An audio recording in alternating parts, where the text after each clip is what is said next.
All right, it looks like we are now live and ready to get started. So first of all, welcome as you are coming into today's webinar.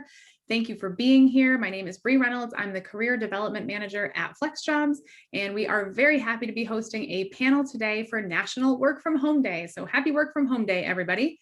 If you are just coming in, if you could use the chat function on Zoom to let me know that you can hear and see all right, that would be very helpful. And I'm actually going to pull that up so that I can see. That would be helpful if I had the chat box open. Yes. All right. Thank you, Jean. Hello. I can see and hear clearly. We've got some folks from Minnesota. I like that when people say where they're coming in from. London, Ontario, Canada, Hartford, Connecticut, all over the place. All right. Well, thank you for doing that. And I am just going to go over some housekeeping items before we dive in with our panel today. So first of all, as I said, a very happy National Work From Home Day to you all. For those of you who have worked from home before, are currently working from home, or want to be working from home, we are glad you're here today. It's been quite the year for remote work, and we know that a lot of job seekers are interested in working remotely in a long-term way. So we're going to talk to three former job seekers who were able to do just that. We are going to have a roundtable discussion featuring three FlexJobs members who successfully landed remote jobs. I'm going to introduce our panels in a moment. You can see them on video now, but just some housekeeping notes before we get started. The webinar is going to last about an hour, and it is being recorded, and a link to the recording will be emailed to you later this week, and it will include any resources or links or anything like that that we share in the chat. So you'll get that email with everything all wrapped up with a little bow for you. I'll start the roundtable discussion. We've got some questions that I definitely want to have our panelists weigh in on, and I'll ask them to share their own journeys about finding remote work and what that's like, and also just what working remotely is like. We will be opening it up to audience questions. So for the last 15 minutes or so, we'll be answering any questions that come in from you, the audience. If you have a question, please use the Q&A section on Zoom. That is not the same as the chat. The chat is a great place to weigh in, discuss things with the other attendees, share your own resources, your own tips, your own ideas, experiences. The Q&A is where you should go if you want us to be able to really see your question and work it into the mix. So put your questions in the Q&A. You can put them in there anytime throughout the presentation, and then we'll just answer as many of those as we can at the beginning. I know we won't be able to answer all the questions, we never are, but we will try to gear the discussion around topics that we think would interest the most number of people and be helpful to the most number of people. Okay, so now I'm really happy to introduce our panel, and panelists, if you could just wave while I'm talking about you, that would be great. So first of all, I want to introduce Melissa Huston. She is the marketing analytics and insights consultant at Dell Technologies. She's in their global marketing organization, and Melissa's focus is digital analytics, but she has almost 20 years experience supporting marketing operations and marketing analytics. And she's designed and built data structures to support marketing, reporting and analytics, built reports and dashboards, and performed in-depth analysis, and has focused on different areas within marketing, including customer campaigns, lead generation, attribution, and digital. And if you're wondering what a good elevator pitch looks like, that is a good one. So it's a good introduction and elevator pitch. Thank you, Melissa, for being here today. And then up next, we have Dylan McDonald. He is a software engineer at Network Ninja, and he also wins for most creative, awesome background for our Zoom call today. Dylan has been in software development and systems administration for more than 20 years, and he currently works remotely full-time, there we go, writing full stack software for a company that specializes in legal tracking software. Dylan has been working across long distances and time zones for many years. And as we were just talking about before we started the webinar today, his company is fully virtual. So it's one of those totally remote kinds of companies. Hi, Dylan. Thanks for being here. Yeah, great to be here. Thank you.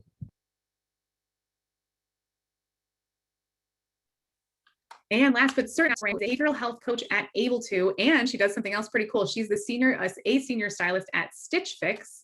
And she's worked in clinical settings in various capacities for the past 10 years with direct experience in conducting individual, group, marriage and family, and crisis intervention therapy services, which is what led Tiffany to AbleTo. And she started out as a behavioral coach there, but now she provides direct oversight to coaches in the network. So it's not just the direct coaching she's doing, but she's also supporting other coaches. And she has a passion for fashion and 6 years of experience in retail, which led her to Stitch Fix, which I have been meaning to try for years. And maybe this will be the final thing that pushes me over the edge. Tiffany works as a contracted market researcher as well in all of her spare time. But her greatest role is mother of 2 amazing daughters, ages 15 and 5. So Tiffany, thank you for carving out time in your day, because I'm sure you have many things you need to be doing. Thank you for having me. I'm super excited. Awesome. Well, I am really excited. Let's dive in and get started on our questions. So first of all, I would love to hear from each of you, and maybe we can start with Tiffany since I made her wait for the last introduction. But what motivated you to look for a remote or flexible job? And then I'll go to Melissa and Dylan after Tiffany. Sure. So my story is actually pretty funny. I learned about FlexJobs in the back of a Lyft. I was taking my daughter to school, my oldest daughter, and I had just recently had my youngest daughter at the time, and I didn't want to compromise. I knew that I had recently got my master's and that the field that I was going into would demand a lot of time and hours, and I wasn't quite ready to let go of that yet. And so at that point, working from home was just an ideal, right? I had no idea that I could actually have something that was flexible and exactly what I needed it to be. So me not wanting to compromise between mothering and being, a worker is what led me to remote work. Very cool. Well, yeah, that makes a lot of sense. And that's so funny that it was in the back of a Lyft that you saw. Yeah, I wish I knew who he was. He just kind of dropped me a nugget and disappeared. That's so funny. Shout out to our marketing team, I guess. And then Melissa, what made you decide to seek out remote work? So I went back, I was working in an office every day, and my commute was pretty bad. I live in Florida. And the area I live in, most people live out in the suburbs and you commute into offices. And so I would spend anywhere from an hour, sometimes up to 2 hours if there was an accident, commuting into work and coming back home. And it was just really wearing on me. And like Tiffany, I have two children. I have 2 boys, and my oldest was getting ready to start elementary school, and I just was kind of trying to figure out how am I going to manage, this commute, which was getting worse as more and more office buildings were going up and construction was happening on the roads.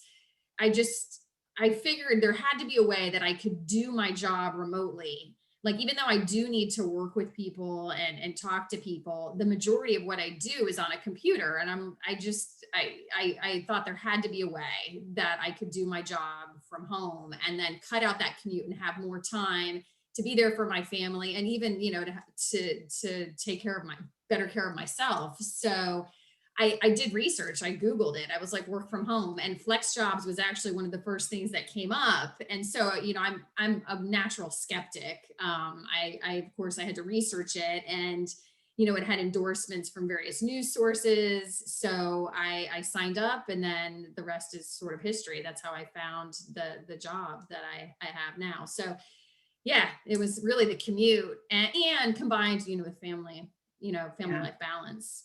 Yeah, either one of those on their own is a lot, but the combination can be, push you right into that remote work sphere. And Dylan, how about you? What led you to seeking out remote and flexible work? Well, kind of like Melissa, commute is a big factor, except for my unique situation. My commute involves an international boundary. I have to cross from Tijuana into San Diego. And I actually did the math. I was spending $800 a month and 30 hours per week just on the commute effort, just to turn up to the job. And I'd pretty much sleep like 18 to 22 hours on Friday night, because I just couldn't, there was nothing left of me, and I would wake up Saturday afternoon, and something's got to change. Something's got to change here. So I was like, okay, let's go. Let me go ahead and try and put this together to where I can work pure remote. I'm a software engineer, which is like one of the most work from home compatible jobs. Surely there's got to be something out there. And I found a few things that worked, but it was the flex job opportunity that I'm still on, and it has been categorically the best job I've ever had in my career. So Wow. Oh, that's fantastic. That's a nice added bonus. Not only do you get to work remotely, but it's like the best job you've ever had. That is an intense commute and very expensive. I would imagine after doing that for not a lot of time, you would want out. So let's talk about that. Let's talk about escape plans from the situations that we wanted to get out of. In terms of your job search, I would love to hear from each of you just about what that job search looked like. And maybe we'll start with Melissa this time, just to give you a heads up.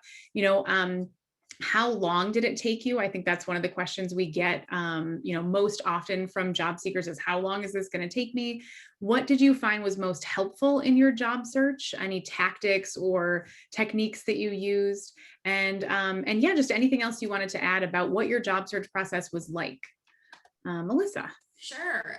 So obviously signing up for FlexJobs, I created customized searches based on, keywords and things that kind of more aligned to my skill set.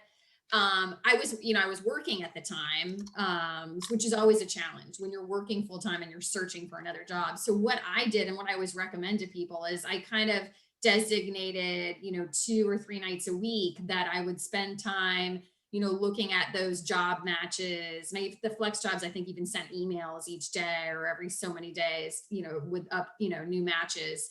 And so I kind of just set small goals for myself as I went along. Like, okay, this week my goal is to apply for 2 jobs, and I'm going to, on Tuesday and Thursday night, I'm going to spend some time. And because we had kids, I had to go to my husband and say, okay, this is my plan. Like, you need to take care of the kids on these nights so I can spend time, applying and researching the jobs. So and to answer your question about how long it took, I think I was really fortunate in retrospect. I think I signed up in April and I got the job offer probably the end of June, beginning of July. And that's a really short time around, turnaround time. Yeah. And I've searched for jobs at various points in my career, and it really, there's no, set amount of time. Sometimes it's faster, sometimes it's longer. And I know that's not what people want to hear. You kind of want to hear, oh, it's 6 months, or it's, 2 months or 3 months. It just really depends on the opportunities you're seeking and what opportunities are available. It's all a timing game. So, yeah, I definitely, looking back on it, was fortunate that it was pretty quick, Yeah. I would say on average, I don't know what the data says, even though I'm a data person, but I would say it's probably like 6 to 9 months on average, especially when you can't dedicate, like, it's different if you can dedicate all of your time to job searching, but when you are currently working, you only can dedicate, a portion of your time to really searching. And yeah, it's very true. Companies. Yeah. Yeah, thank you for that overview. And I was going back and forth because I'm looking for the instructions on saving a search on FlexJobs. So for anybody who's a FlexJobs member today who doesn't know how to customize and save a search, I'm going to put that in the chat and we'll include that in the email after, because I think that's one of those nice features that not a lot of people know about, or they maybe heard about it, but then they kind of forget about it, and it can really save you a lot of time. But I think what you said about kind of putting small tasks in place and dedicating real time to doing each of those, and not trying to do it all at once and sitting at your computer for hours at a time, probably because you just didn't have the time to do that, but also because that's how you burn out really quickly when you're job searching. And asking for help too, asking the people in your household, your husband, to be on staff, so to speak, during those times so that you could really focus on it. I think those are all great tips. Thank you for sharing those. And Tiffany, what was your job search experience like, and what kind of worked well for you? How long did it take? All that good stuff.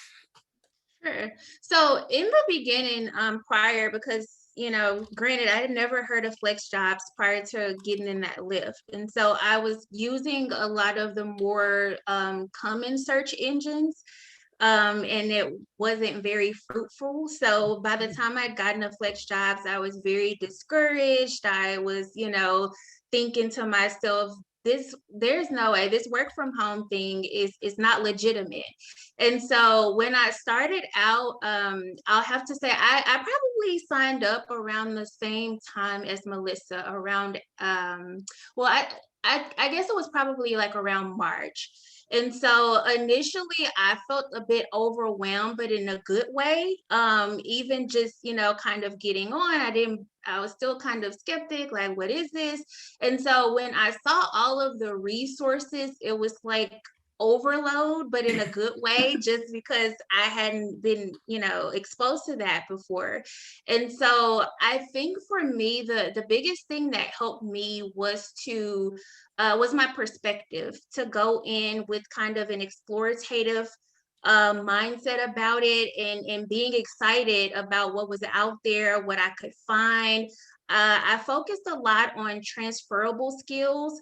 So not, going on because I was on a track to get my LPC. So not just, being narrow-minded LPC. So what other kind of skills have I developed along the way that make me qualified for other positions that I hadn't thought of? And so that's kind of how I think the first job that I got was the market research job.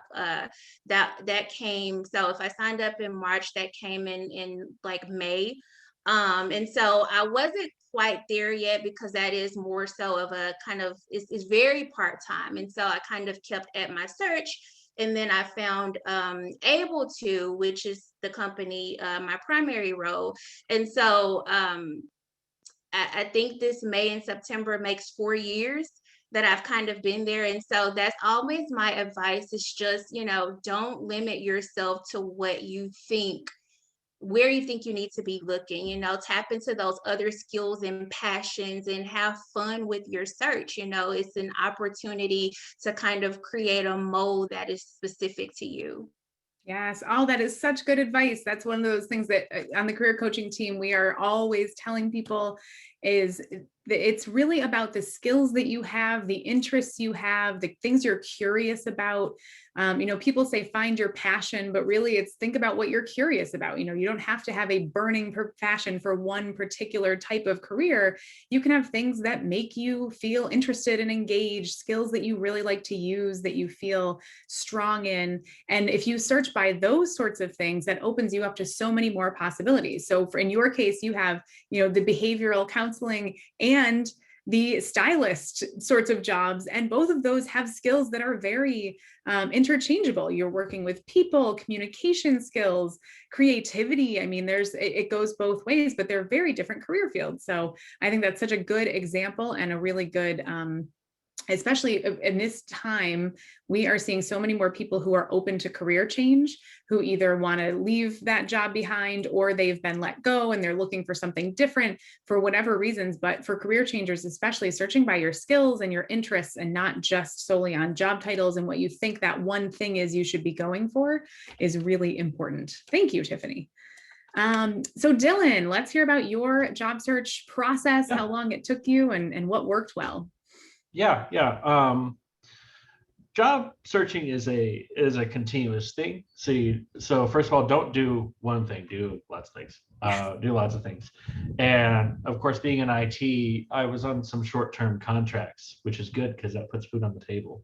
But that was bad because it also created that commute that I just mentioned. And so of course, while you're on a contract, I would take that time. Okay, I'm getting paid. I'm getting paid to do a job search. I'll work on the contract whatever I want. And it's pretty much the same strategy that Melissa had, but I just played it a lot more aggressive. I played a lot more aggressive because I know that I needed to put myself out there, and I needed to really find the opportunities that would, with my international flavor to my situation, made it more difficult. And so I decided I would go on transparency and immediately disclose during the interview process, which closed a lot of doors. And I'm not going to lie to you and say, oh, that felt great. But I am going to say that at least I could filter those out where it wasn't going to work out. And, the last thing you want to do is risk your own job over things. So that strategy worked out for me. But like I said, it's a very continuous process. So you just have to dedicate as much time as you can.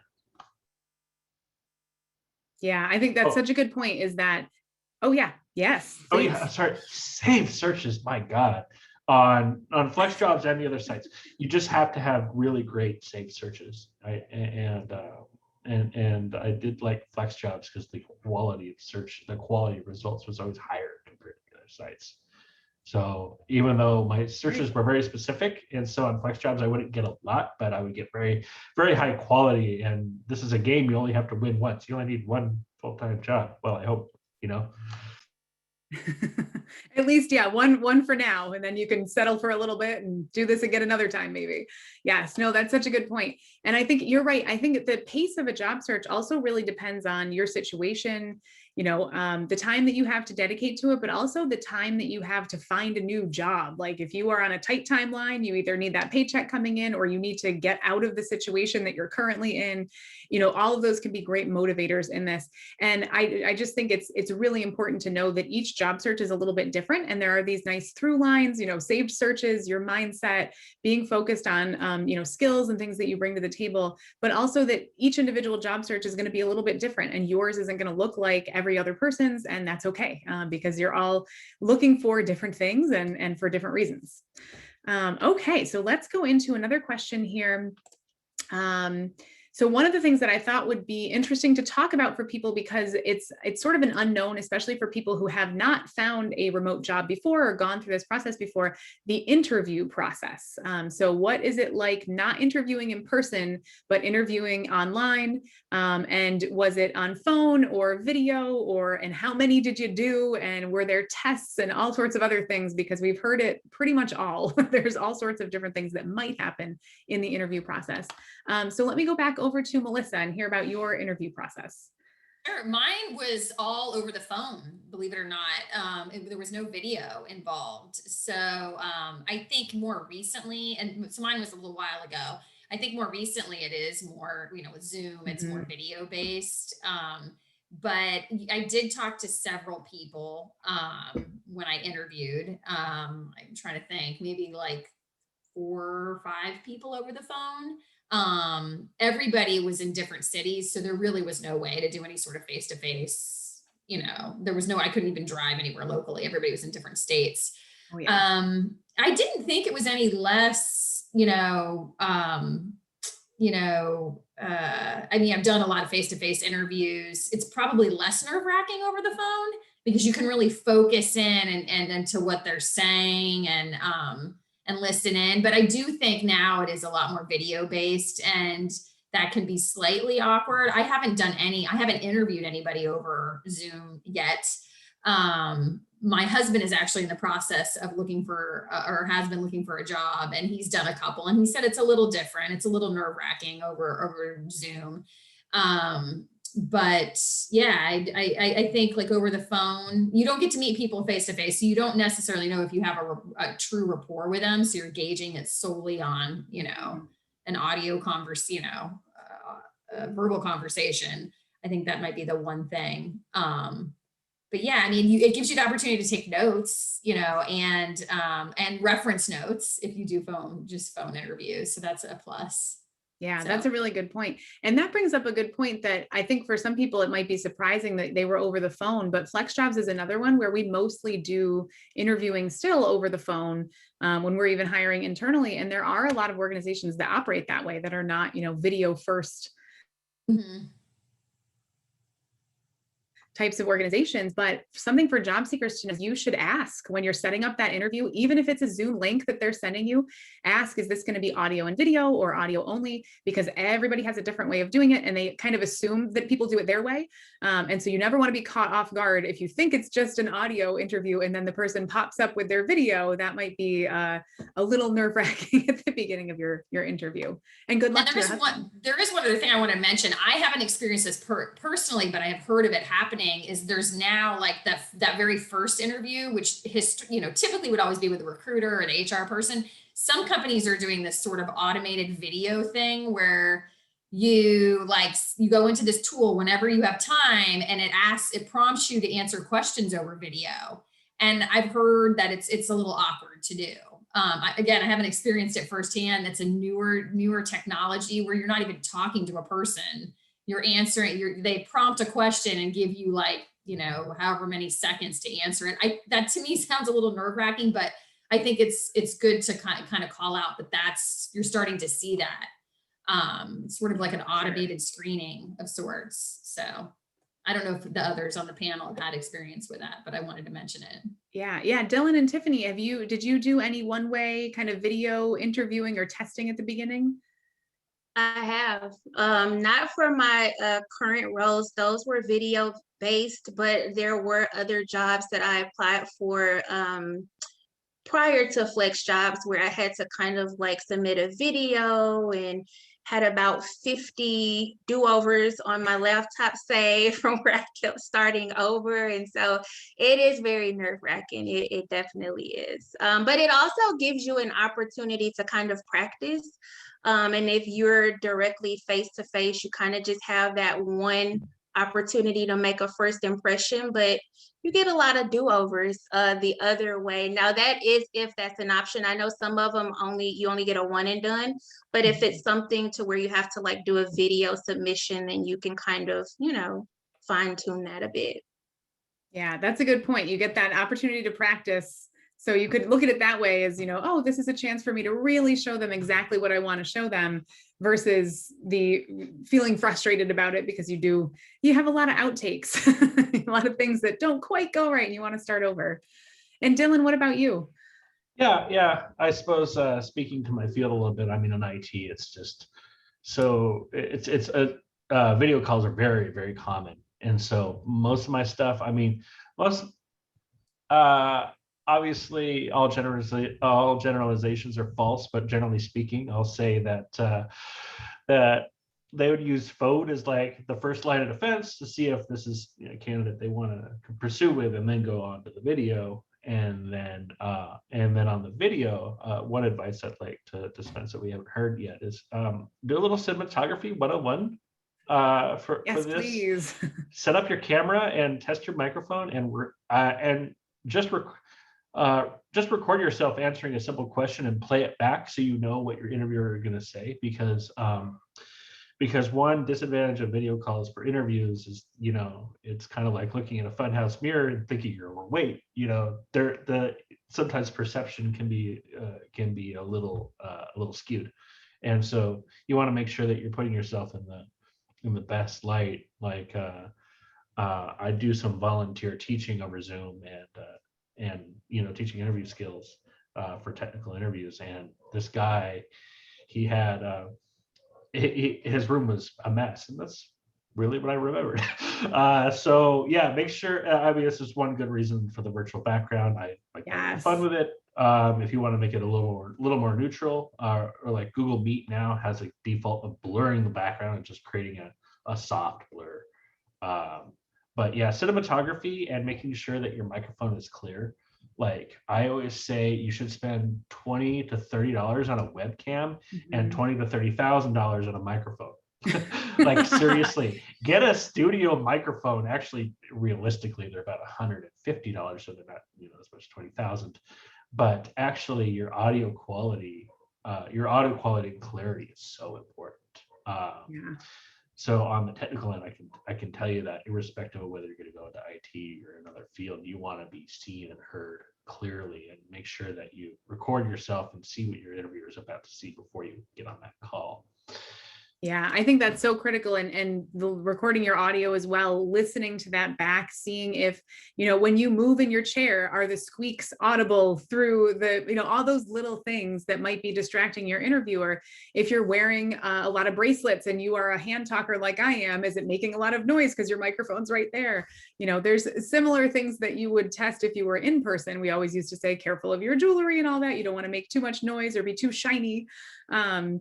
But if you're in an in-person interview, or in a video interview, those can have different outcomes. And just recording and playing yourself back. I was actually recording an audio script before this call and recorded it, played it back, and realized that I didn't have my decent microphone plugged in, and it was just picking it up from my computer microphone, which is terrible. And so I had to re-record the whole thing. And it's good that I listened to it before I sent it in, because that was not what they were looking for. So yes, testing your equipment ahead of time for sure is a big deal. All right, let's see. I think we probably have time for just a couple more of my questions, and then we will dive into the audience Q&A. So I guess one of the big things is we know why we want to work from home. So we talked about that at the beginning, all the motivations for looking for a remote job. Now that you've been doing it for a while, what is the best thing about working from home? And then what is your biggest challenge of working from home? Just to give people an idea of what to expect when they get into this type of situation. Did it meet your thoughts about what it would be like, your assumptions about what it was going to be able to work remotely? You know, what's different? So good things and then challenges. Tiffany, do you want to jump in and start us off? Sure. So I think for me, the best thing has definitely been the flexibility, but that can also be one of the bad things. I think, of course, I appreciate being able to kind of flex my schedule to accommodate whatever needs my girls have and things like that. And it also, of course, allows me to fulfill all of my passions, you know? And so when I tell people that I have 3 jobs, they look at me like, what? And it's like, no, it's fun. I enjoy it, you know, and it just works that way. I think one of the challenges can definitely be I used to say finding a balance, but I don't think that's the right wording, because I think when you hear balance, you automatically think everything needs to be equal, and it's not. And so my manager, she's gotten me in the habit of saying, like, we need to try to find harmony. And so recognizing that you're not going to be able to devote the same level of time and attention to everything each day, and allowing that to be okay. And so I think for me, that is the biggest thing, because, you know, when you work from home, everything just kind of runs together. You know, when you are going out into a work environment, you prep. You don't just get out of bed and just go to work. You know, there's a process. And so I think sometimes that's lost when you're working from home, and you have to be mindful to still have that structure while still enjoying the flexibility, so that there's a cutoff time, there's work time, and then there's home time, and it's not fused together. Oh, those are great points. Great points. And Dylan, how?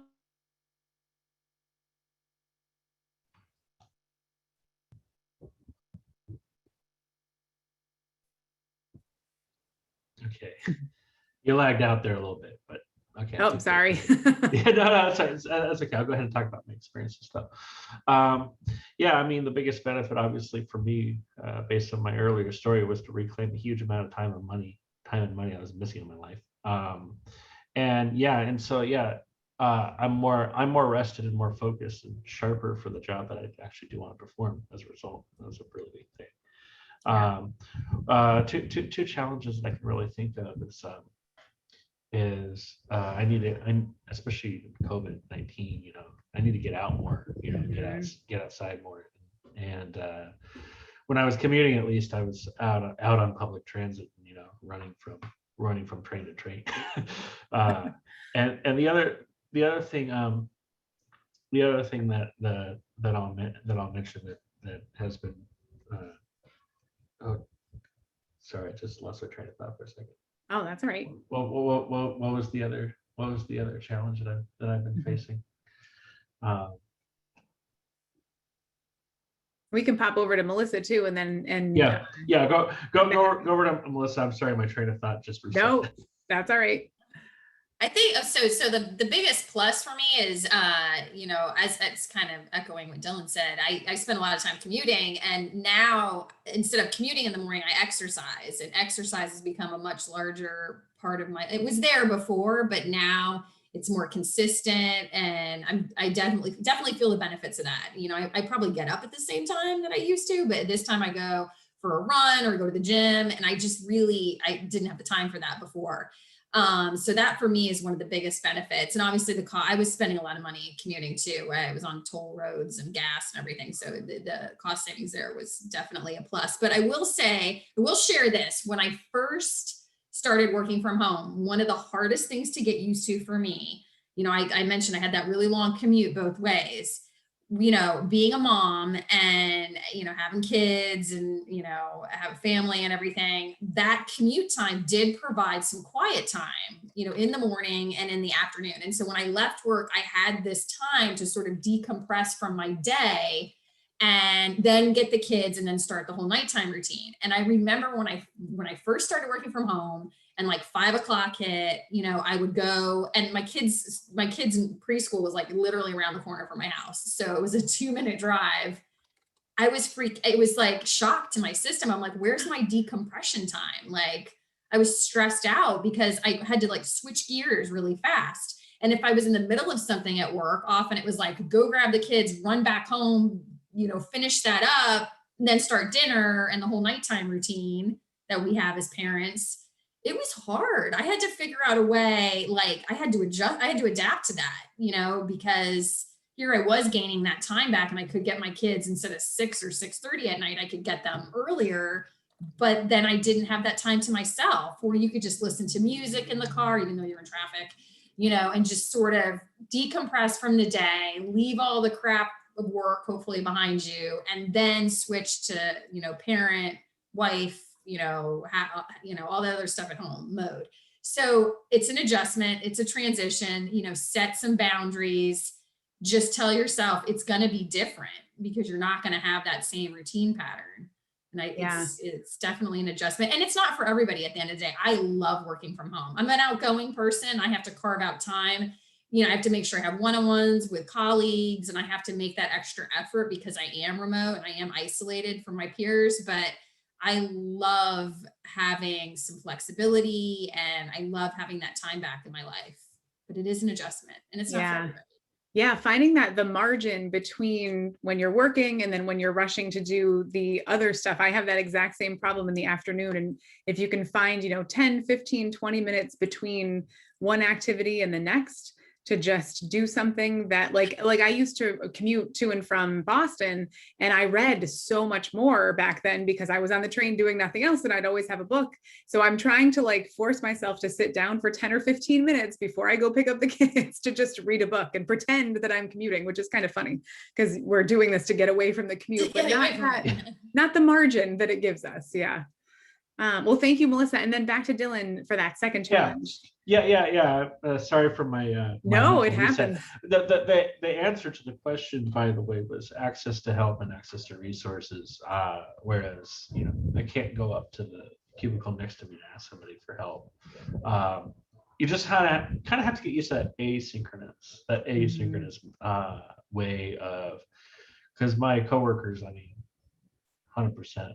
They're just awesome people doing great work, and so they're very helpful. But still, it's an asynchronous process of Slack messages, kind of.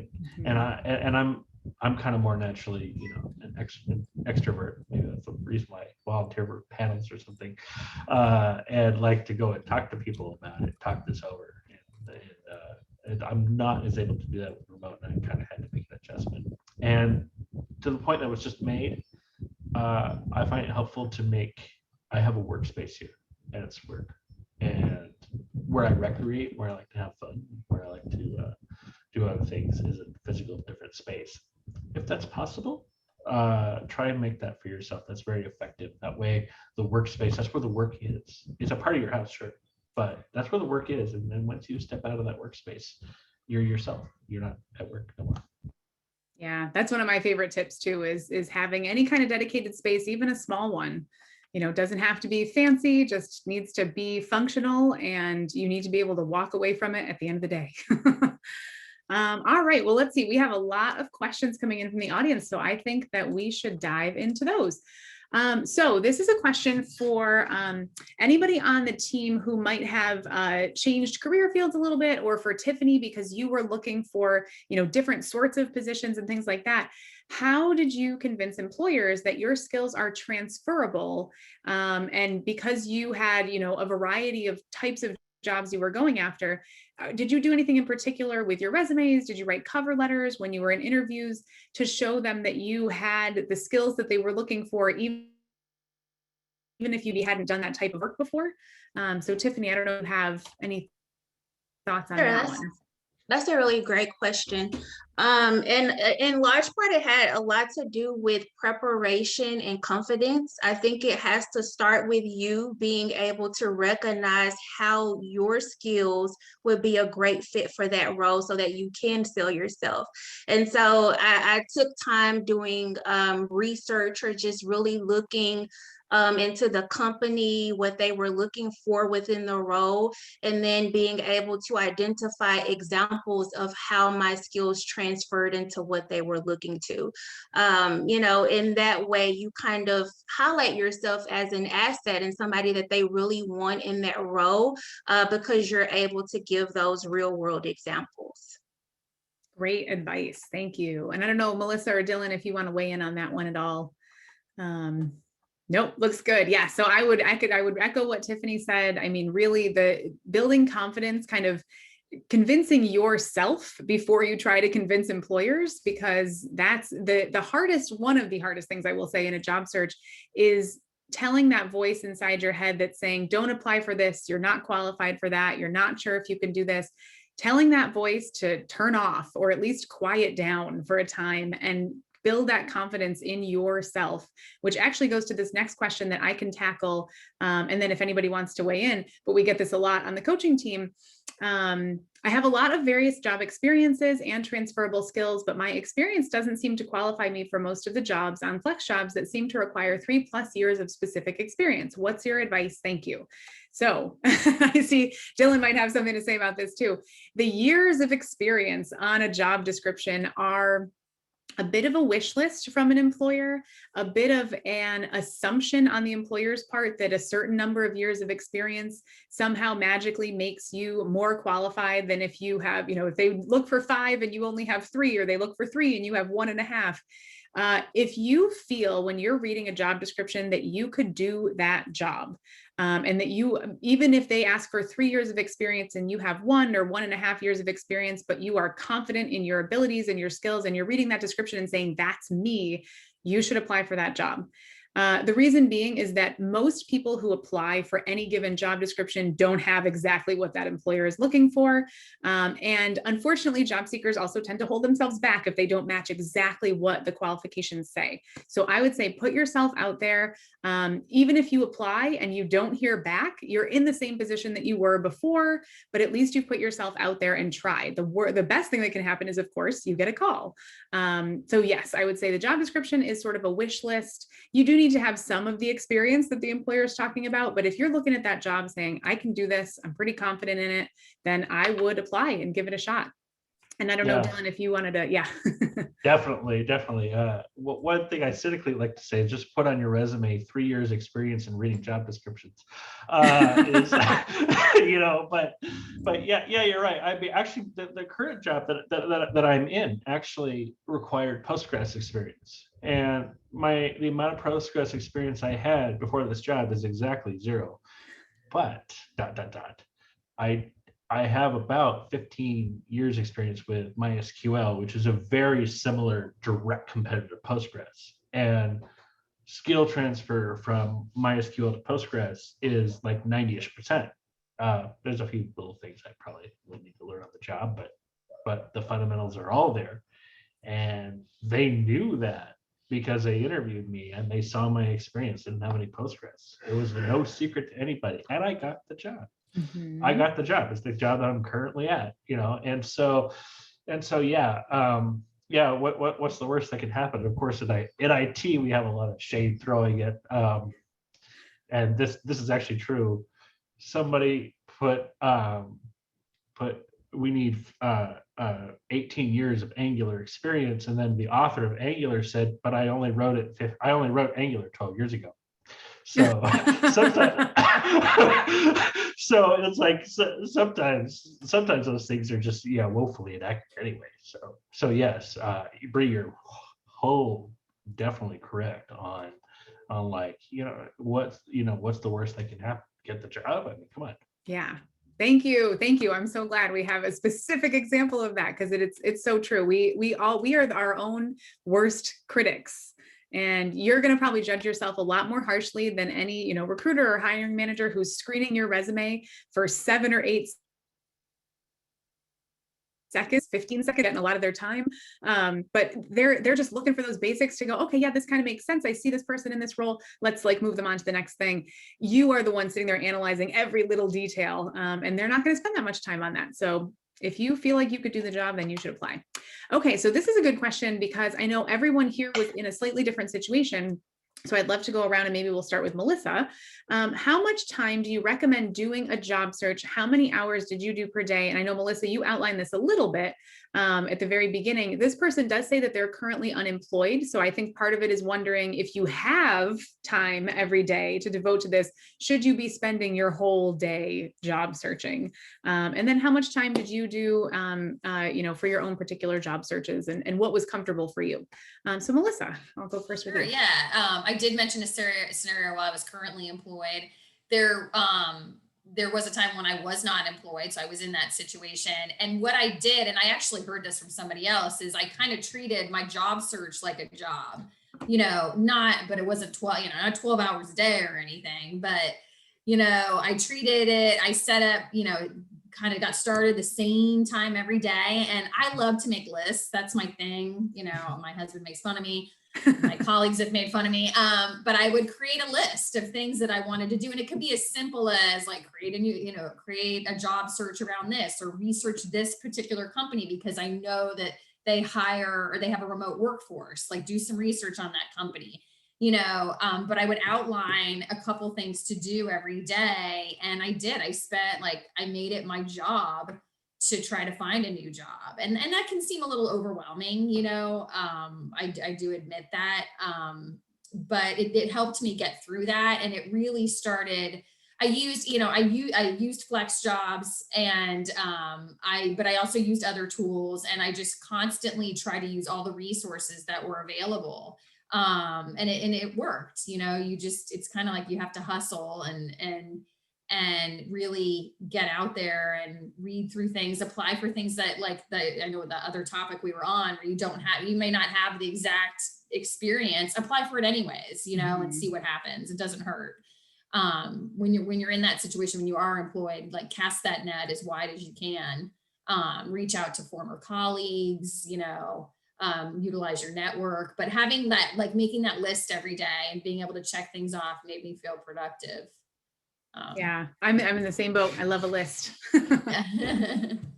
And then Tiffany, how about you as far as like time for your job search? How did you approach that situation? I'm gonna definitely agree with Melissa. At the time, I was not employed. And so kind of tapping into some of those unhealthy habits. Initially, I was just day in, day out. I mean, I kid you not, probably before everything is gonna be like FlexJobs, right? Because it really changed my life. So I literally probably went through, I don't know, like close to 150 different job applications. And so it's like, here I am with the master's and I'm getting no's to the point to where, you start thinking I would never work here, but maybe now I will, I need something. And so I think after, when I had all of these resources at my fingertips, it did get a little bit more organized in me kind of setting daily goals for myself. I think you definitely have to consider that different jobs are going to require different things for you. So it may be something where you're having to kind of tailor your resume and point out keywords, and that could be time consuming, or creating a cover letter. And so your to-do list on that day may be a little shorter than a day where you're just kind of going through and able to, click something off. But I say, definitely don't underestimate how much it takes out of you both physically and mentally. And so you definitely do need to structure some time. And so I think when I start to develop more healthy boundaries with it, it was similar to what Melissa said, like a few hours, either it was like a certain time frame, like I'm going to dedicate 3 or 4 hours, or it was something more specific, like I'm going to complete these 1 to 2 tasks. Awesome. Thank you. And then Dylan, did you say when in one of your previous freelancers sort of dove in and searched pretty extremely? I mean, in terms of like the time that you were spending, the focus that you had on it, because you really wanted to get out of your situation. Yeah, I mean, I did put maximum amount of time. I went through a rough patch where I was pretty much unemployed. So I did just kind of like Melissa, treat it like a job and do it like full time. But give myself, it was important to have disconnect time and have fun time. Otherwise, you just go totally insane. I was just looking at Reddit here, and somebody applied to 596 jobs and only got one offer. Ooh. I mean, and that's computer science. That's computer science. It's, supposedly a hot field, where there's lots of jobs. You apply to 596 of them. Yeah. Something's going on there. If I were a career coach, Yeah. I'd want to ask that person how they're applying and what they're doing. I can send you the Reddit post afterwards if you want. Oh, but it's like, the other thing that I did was is that I made sure to do at least in CS, this is important. It's important in a lot of other fields, I'm sure, is to keep creating projects and put stuff out there in the public that I could, use as an exhibition of kind of what I'm doing these days, kind of what I'm doing these days. And at least as far as programming goes, I invented this site just to, process gas prices and compare them on the San Diego side of the Tijuana side. It was kind of a fun project, and that project kind of led to me getting interviews and getting the job. So I would dedicate either a day to developing personal projects like that enhance my visibility, or directly applying for jobs itself.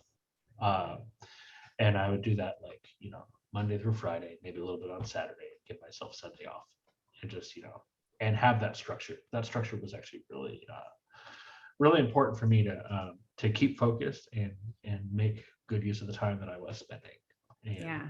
It sounds like across the board, everybody here agrees that structured kind of job search where you've got dedicated time every day can really work wonders. And I love the idea for anybody on the webinar today who is in the type of career where you are making things, you're creating things. It's, either whether it's, software engineering or graphic design or writing, editing, those sorts of things, putting that out there, continuing to do that, work on your own personal projects. There are also some short-term kind of temporary career-specific volunteer opportunities, or even part-time temporary projects where you might get paid. But anything that you can do to kind of keep that skill up, show it publicly that you are doing the work, can really help, especially if you find yourself unemployed, because it helps to fill that space. It keeps you current, it keeps you working on something, but it also gives you something to show employers to say, hey, I'm working on stuff, and don't worry about this supposed gap on my resume. So one question that we had, that's actually our number one question right now, it's kind of interesting because I think everybody on the call has been in their remote roles for a number of years. The question is there stability in remote positions? I think there is still this feel that maybe remote is one of those, freelance consulting types of things where the projects come and go, and there isn't that real stability in terms of a longer term employment situation. But I would say maybe I'll ask for a show of hands for all of the panelists who have been at their current remote job for more than 1 year. 2 years, 3 years, 4 years, 5 years, starting to count now. I think that probably proves the point that we've all been at our jobs for at least a couple of years. And remote, I've been with FlexJobs since 2010, and remote has only become more stable since then. I will say the number of traditional employee types of jobs that are now being done remotely seems to grow every single year. After the past year that we've had, it's definitely grown even more than that. And now we're starting to see, I think Pepsi is the latest company that came out and said they're adopting a more permanent remote structure. So we are in a very interesting and good time for anybody who wants to work remotely. The growth that we've experienced over the last year is truly unprecedented. And hopefully it will continue. And if I may add just a few words to that, I think it's just as stable, just comparable to on-site jobs. Yes. Yeah, I mean, the reason why I had to not raise my hand for so long is that I only found this job recently. Right. But at least as far as the remote aspect of it, I don't know. I mean, that's been pretty stable in my life. You just have to kind of cultivate that as part of your job search. Look specifically for remote, and there's plenty of remote contracts that are short term, and there's plenty of remote long-term engagements that are for an indefinite amount of time, which is what I'm currently on. I joined this company almost 2 years ago, and the hiring is indefinite for as long as the company and I are having a good time, kind of thing. And that's exactly what I plan on doing. So so it's just as stable as that company is. Is that company about to lay off a bunch of people? Well, they might have been remote, they might have been not. Is that company about to hire a bunch of people? See last statement. Yes, such good points. Thank you. Okay, so the next most popular question is about the benefit of using FlexJobs versus LinkedIn Premium. So I'll just say from my perspective, working at FlexJobs and also being a LinkedIn Premium user, is there's a lot of different functionality there. So FlexJobs, we're focused exclusively on remote and flexible jobs. It's really a job search platform with a whole bunch of support built into it for your job search. So we've got these types of webinars. We have our career coaching team now, weekly Q&As with career coaches where you can ask your specific questions, get your answers, and then just all sorts of resources, downloadable guides, the articles, the recordings of webinars, all that sorts of stuff. LinkedIn Premium has the networking component. So I would definitely recommend, if you think it makes sense for your particular job search, your career field, if you know that LinkedIn is used a lot in that area, then check out LinkedIn. You may or may not need LinkedIn Premium. It offers you some advanced features that you may or may not make use of as a LinkedIn member. So I would look at specifically what the difference is and if it's worth it for you in particular. One thing I do really like about LinkedIn Premium is that it gives you access to LinkedIn's learning platform. So their courses, they have a lot of professional development courses. If you're looking to earn new skills or you're coming back into the workforce and you need a refresher on things that you haven't used in a while, there's a lot of really good coursework that you can do there. And it's included if you're a premium member. So it's for the amount of content you get and the quality of their content, which full disclosure, FlexJobs has made a couple of those courses, but that means we can actually say like, yes, this is quality from the inside out. It's pretty worth it for the amount that you get. So that's the difference, really, our focus on remote work versus LinkedIn being a broader networking platform. But I think both, even if you're just using the regular LinkedIn, free version, I think that combination of FlexJobs and LinkedIn is a really good one for your job search. We always recommend LinkedIn, even if you're on FlexJobs. Actually, just to open it up, are you all active on LinkedIn? Did you use it as part of your job search? Did you find it helpful at all? It's sort of one of those things where we get people who kind of go, yeah, kind of, yeah. Yep, it looks iffy from everybody. Yeah. Okay. It's yes and no. First of all, the user experience on LinkedIn is trash. I think we should petition the American Psychological Association to classify the use of LinkedIn as a form of torture. But in software engineering, at least in IT, LinkedIn is very heavily used. Mm-hmm. There's a lot going on there. So yes, I did use LinkedIn.